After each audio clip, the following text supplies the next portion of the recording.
This week, the data that might keep the streets safe and keep the high streets in business. Plus, some beautiful music that won't scare the sheep.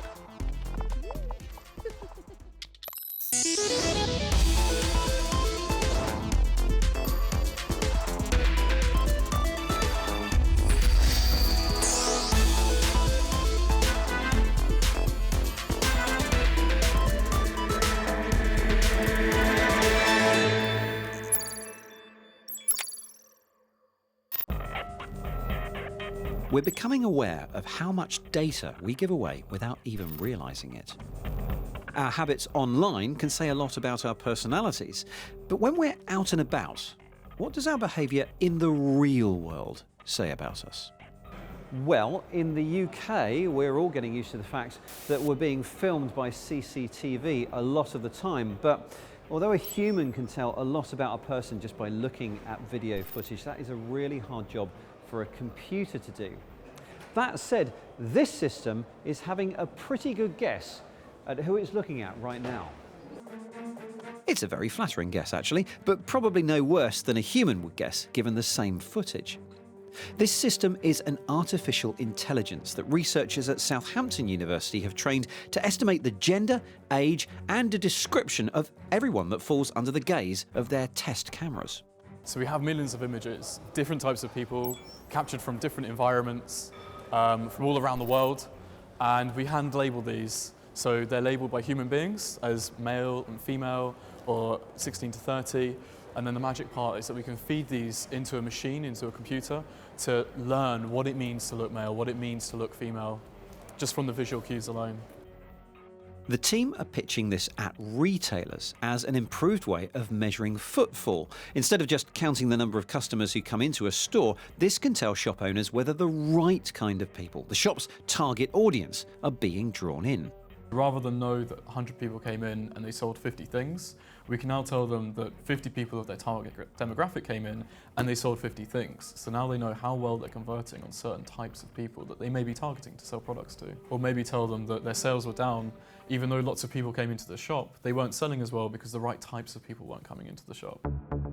Retailers would get a breakdown through each day of the most popular spots in store and the most popular routes taken through the store by each type of customer. And with this high street view here, I guess you can also see which shop windows are more grabby and how long people dwell on in different areas. So in this example, we can see Carphone Warehouse actually has a higher proportion of females walking past it than Gap on the other side of the road, which might indicate that maybe Gap should move their placement along the high street because actually this side of the street sees more of its target demographic. This kind of profiling of humans by computer systems has many uses, from this kind of anonymised retail analysis to other areas that might say more about us as people. One of the more controversial uses for AI is in policing. Mark Chislak travelled to Durham to find out more. Peterlee Police Station in County Durham, the early hours of the morning. The man pictured here in the station's CCTV, let's call him Steve, has been arrested for possession of heroin. Arrest is on suspicion of possession of a controlled substance. Here in Durham, the police are trialling AI software which could help make decisions about suspects being held in custody. Leave your shoes there and we'll just do a quick search. After Steve's been processed, the custody sergeant will enter his details into a system called the Harm Assessment Risk Tool, or HART for short. It's an artificial intelligence tool designed to help custody sergeants make decisions about what to do with a suspect. What it does, algorithmically, it's used all of our data to tell us who's high risk of reoffending, medium risk of reoffending, and low risk of reoffending. It's not absolutely perfect, but it gives us a real clear indication of who might commit crime in the future. The AI is trying to identify repeat offenders who, rather than being sent to court, will be entered into a rehabilitation scheme called Checkpoint. We all recognise that when we place offenders into the criminal justice system, there's a revolving door of criminal justice. So we wanted to look at, is there a better way, is there a different way that can potentially produce more positive outcomes? This is the first time an AI system like this has been used in the UK. So what's the process then? So I'll put my name in here. So the system is now searching for the prisoner called Meacham. The sergeant will click on the list. The system has decided that I'm a low risk as a detainee, and that is the screen the sergeant would be presented with. And it says, low risk, the subject is not likely to commit a new offence in the next 24 months. What happens next? So it can go either way really. If the sergeant has decided that this person is going to be remanded in custody, they'll be charged, they'll be refused bail, and they will go to the next available court, which would generally be the next morning. It's a different story for Steve. He has a long list of previous convictions, including drug possession, assault and driving offences. Do you want a solicitor? Nah. The AI assesses the data Durham Constabulary holds on him and makes its recommendation. He can only enter Checkpoint if it rates him as a moderate risk. The final decision around Steve being sent to court or entered into Checkpoint rests with the custody sergeant. We will continue to use our nous and our nose and our gut like we always have done. But what the heart does on top of that is we've looked at 10 years of data, and this allows us to target the people in terms of our interventions that we've developed to make sure that they don't commit crime in the future. Everybody that I've spoken to who works with the Heart Project is very keen to stress that the information that it provides is advisory only and that a human custody sergeant makes all final decisions. But the use of this technology in general is for some people a cause for concern. This kind of artificial intelligence system in policing relies on big data, and that means that people's privacy is at risk, and it risks us moving more towards a surveillance state. But it also risks discrimination because patterns that exist in data already risk being perpetuated and repeated, and there's very little accountability over it. Cambridge University's Criminology Lab is the birthplace of the technology being used by the police in Durham. It's been in development for 5 years.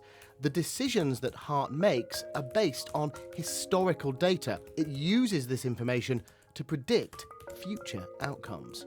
All artificial intelligence, regardless of whether it's criminal justice system or somewhere else, is it's looking to the past and the patterns that were observed in the past to predict the future. And we know the past wasn't perfect. Human beings were making decisions.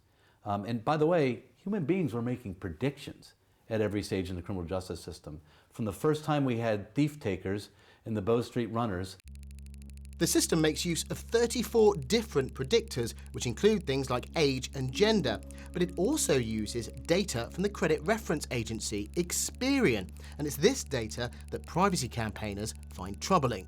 Experian's data profiles individuals based on their postcode, their household, and even down to an individual level. And some of these kind of profile stereotypes include terms like disconnected youth, Asian heritage, dependent greys, and people are sorted into these categories. Now, that's bad enough. When that kind of profiling is being used to make decisions about freedom and justice in the UK, I think we really need to just put the brakes on and say, why are we doing this? It turned out that that Experian variable was highly important. If we removed that variable from the model, we would have lost a lot of accuracy. I will say that we are now about to install the next generation of the model, which will not use this code. It's just a contractual reason. The Durham Constabulary's contract with Experian has come to an end. Back in Peterlee's police station, Steve has been assessed and accepted into the Checkpoint programme. He ended up spending around 8 hours in police custody. I'll grab my stuff and I'll come around the front and we'll give you a lift. Yeah, we'll go out the front. What's the future for this kind of technology? In terms of how I see it developing, I think over the next 5 years, I think there'll be a proliferation of these kind of tools. I think going forward, society will come to accept them more, but the human beings, government, society needs to stamp its foot a little bit about it. And the reason I say that is because we need to have more regulation. It's taken me about a decade working in this field to realize that the real question is what I always call the now what question. I can build you a model that will predict whatever outcome you're interested in criminal justice-wise, but what are you going to do with it? Once that box comes back and you have a red box on your computer screen that says high risk, now what?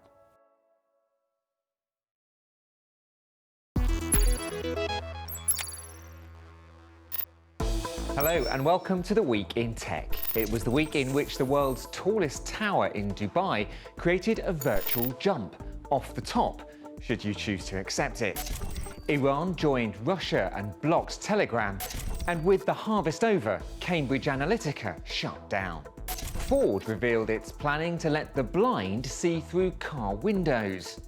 This gadget converts the view to grayscale. The window then vibrates differently depending on how light or dark the scene is where you touch it. Rather usefully, an AI assistant also tells the passenger what they're looking at. The boss of WhatsApp is off. Jan Koon's not happy that owners Facebook are trying to commercialize users' data. LG had its biggest phone launch of the year. The G7 Think sports an AI camera with 19 shooting modes. Don't worry, the AI picks the one you're most likely to need. And finally, take a look at what could be the most beautiful, epic fail ever. This is the stunning display created by Chinese firm Ehang, who broke the Guinness World Record for the most drones flown simultaneously. The problem?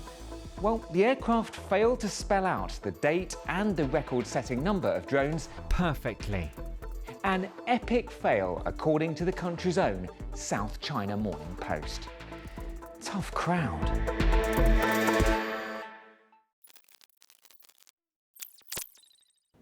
So we've been talking about the power of data, and probably no one has more personal data on you and me than you know who.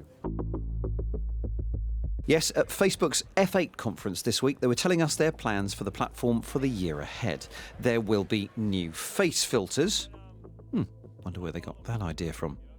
A new VR headset, and a dog on a laptop. Thanks, Jeff Palm. Nice work.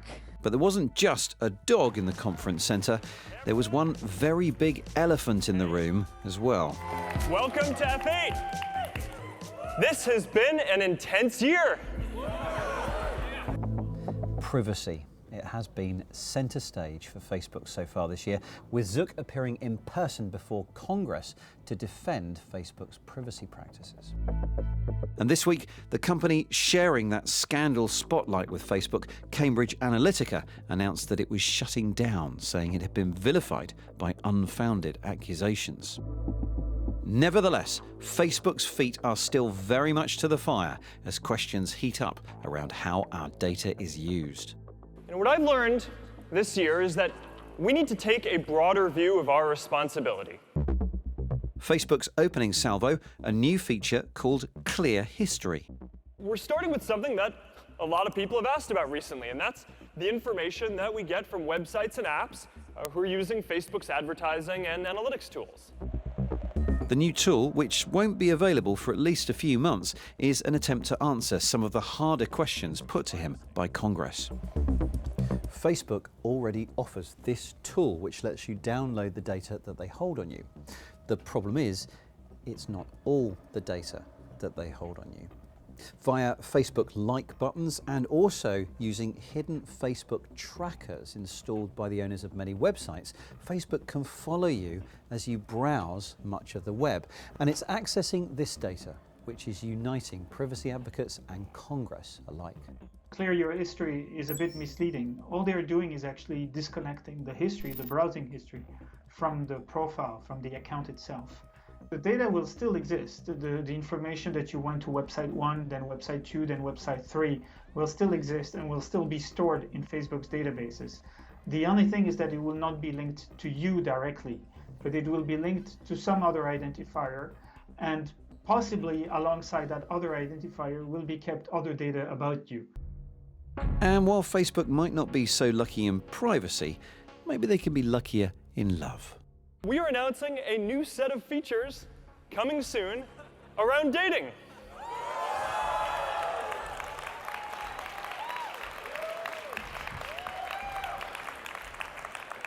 Now this is going to be for building real long-term relationships, all right, not just hookups. Zuckerberg promised to bear these privacy issues in mind with the new service, but would you like the idea of Facebook getting even more intimate with you?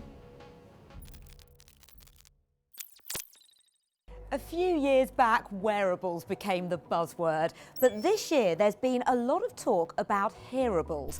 Now that could mean a personal training session or real-time translation directly into a pair of earbuds. But this week I'm putting to the test a few devices that aim to give you a hearing test and as a result optimise what you're listening to. Even for those of us who are unaware of having any defect, the chances are our lifestyles will have had some impact on our hearing, and due to this, we don't all hear things in exactly the same way. We have a huge range of hearing from 20 Hz to 20,000 Hz, and there are various causes of different types of hearing impairment. So we could have a hearing loss through aging, it could be through a noise-induced hearing element as well. But can some headphones balance this out, and do we actually need them to? I popped into one of our peaceful radio studios to find out. So first of all, I have these Audera headphones. Now I need to do a hearing test to create my profile.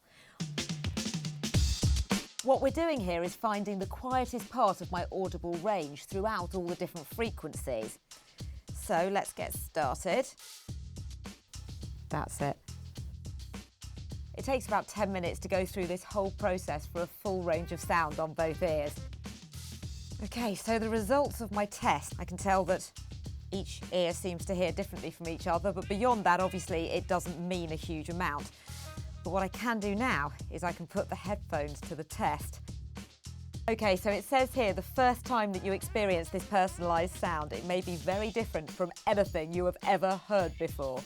So it also says that it may be overwhelming for some people. Okay, sorry if I'm shouting. This is at 0% now. Let's apply 50%.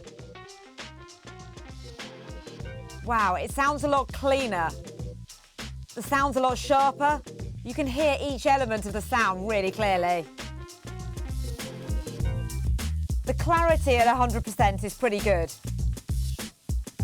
Okay, so in optimising the sound for me, it seemed clearer, but obviously my test is pretty subjective. So what do the experts make of the concept? With the Auderas, it uses a basic form of pure tone audiometry. This is something that we perform every day in the clinic, and it involves presenting different pitches and different tones and then measuring how loud we have to make it in order for somebody to be able to hear it. Auderas are stating that they take that into account with the settings on the headphones and then incorporate that, giving extra sound in the areas to compensate for any hearing loss. The Mimi Music app works in a similar way and has been around a few years.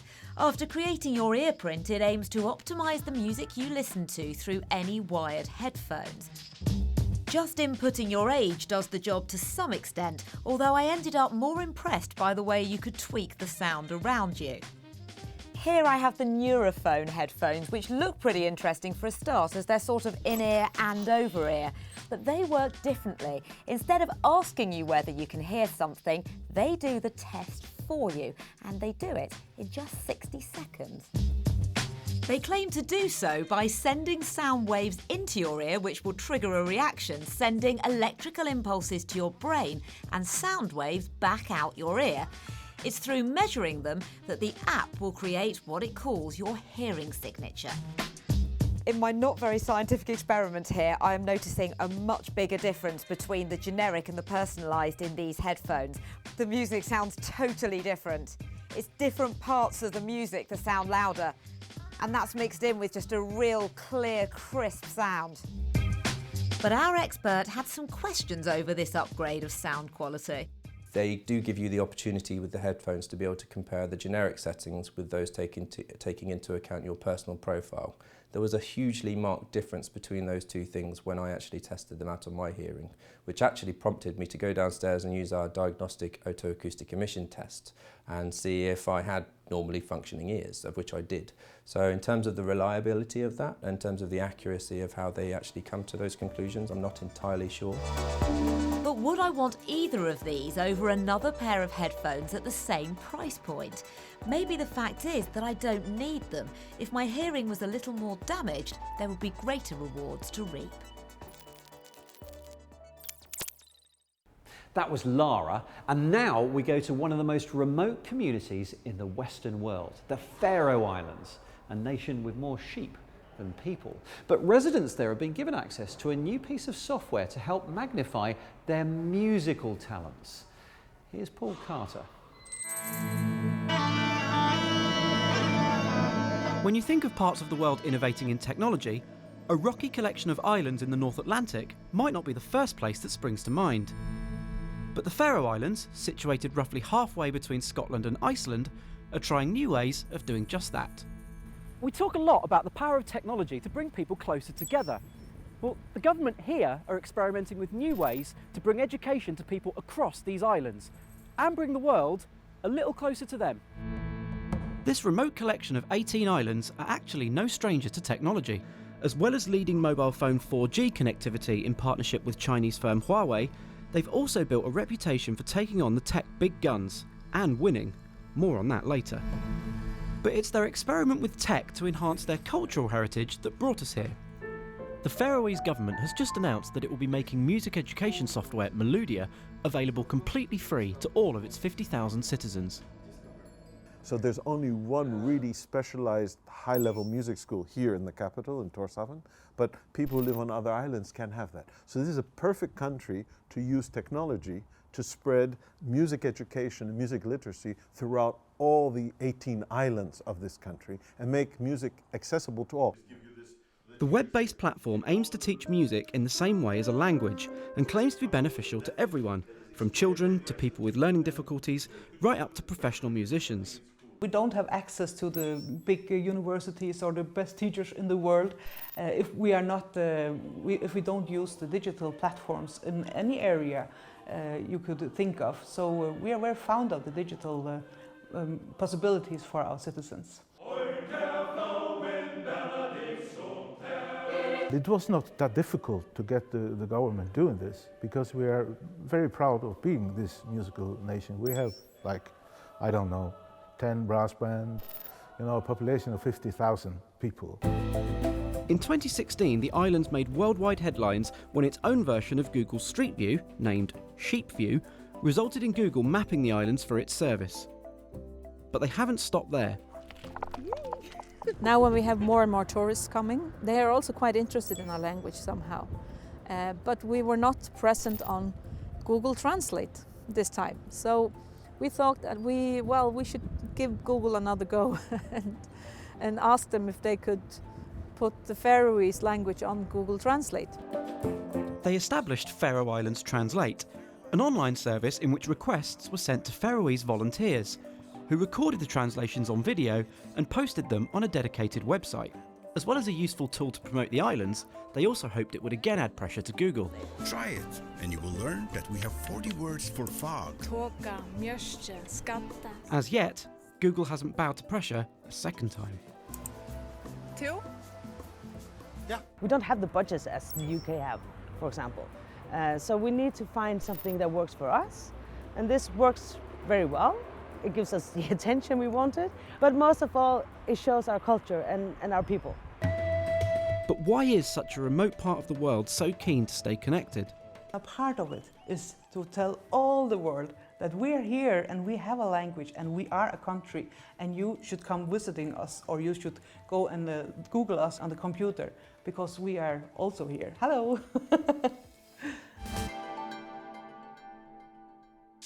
That was Paul in the Faroe Islands, and that's it for this week. Don't forget we live on Facebook and on Twitter at BBC Click. You can find loads more from us there every single day. Thanks for watching, and we'll see you soon.